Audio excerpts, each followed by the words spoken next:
Let me just start by saying an opportunity will not be just thrown at anybody who is walking in the street.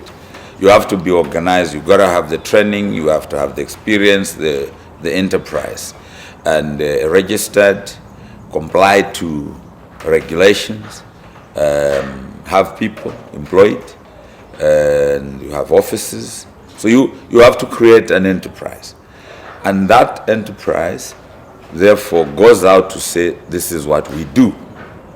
So this thing of an African must be properly understood, otherwise it will have less meaning in what I meant it to be. But coming to your question, whether we have done our utmost in the opportunities that we have been given, I think we have done exceptionally well.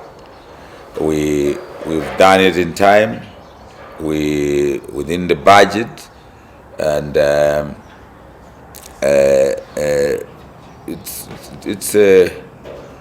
I think we've set the record here in the environment, in the sense that the majority of the projects go way out of their time.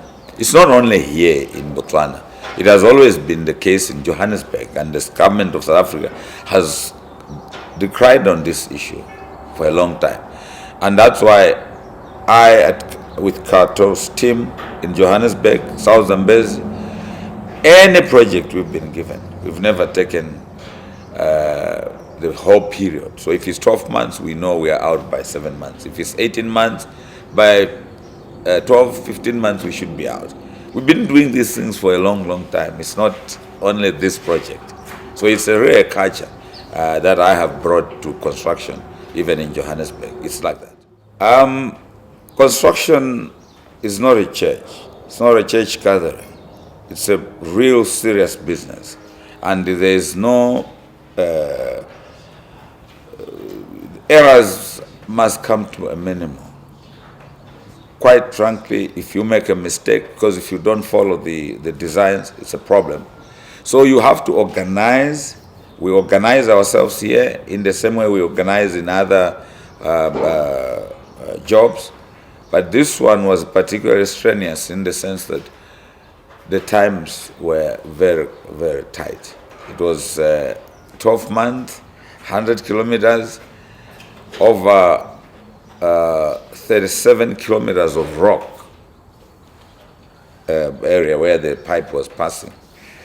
Blasting could not have done well because we could have caused quite a lot of damage to houses. So we had the technology of the trenches. So the trencher is a better machine than an excavator. It really goes fast and eats the rock into powder. That's what we employed here. We deployed that machine. We deployed a lot of the trenchers as well, where the trencher couldn't break the rock. We used the breakers, 45-ton. I made the 45-ton excavator. So it with a moil and or what we call a pecker. No. And yeah, those are the things we did. Quite a lot of machinery that were deployed in Botswana quickly, efficiently, to bring in engineers of different formations.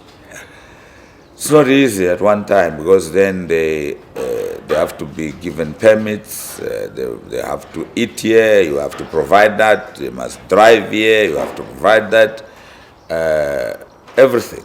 So it's serious mobilization at the same way an army commander will do when he's deploying his troops somewhere in a war zone. Only that here we are not fighting. But here we are fighting to get things. You're fighting to give us water. Yeah, but we deploy really. It's massive work. There's no sleeping. You gotta be on your toes. Suppliers, other suppliers are just liars. You give them the deposit to supply, they disappear. We've gotten that. We've come across that a lot in this project. We lost quite some amount of money from unscrupulous suppliers. But it's part of what we do.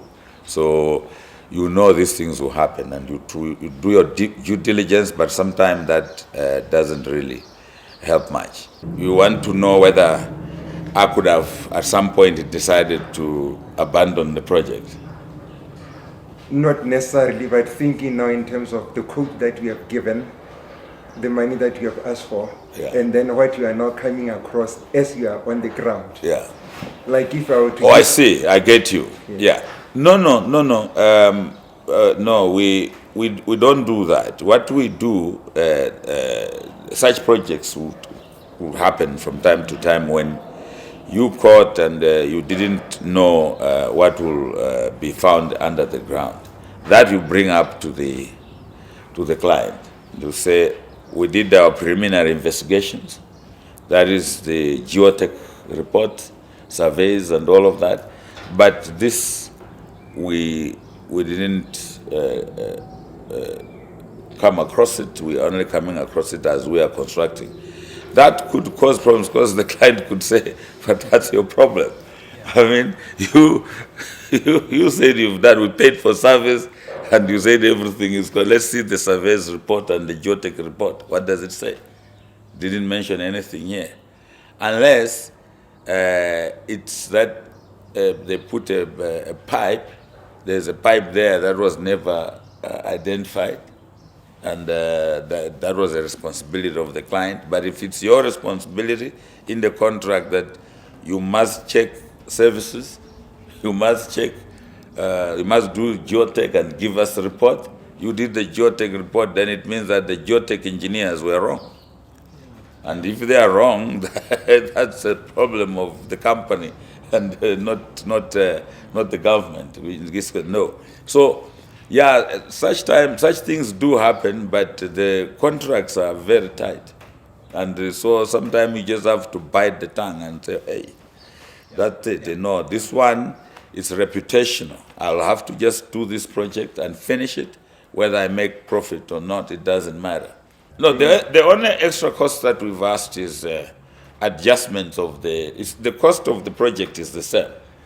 But the money 5 years ago has lost how much value in terms of inflationary pressures. So if it has lost, a puller has lost 30 cents, that means it has to be added because materials have changed. So if we had put 2016 a quote for steel has gone up by almost now $11,000 per ton.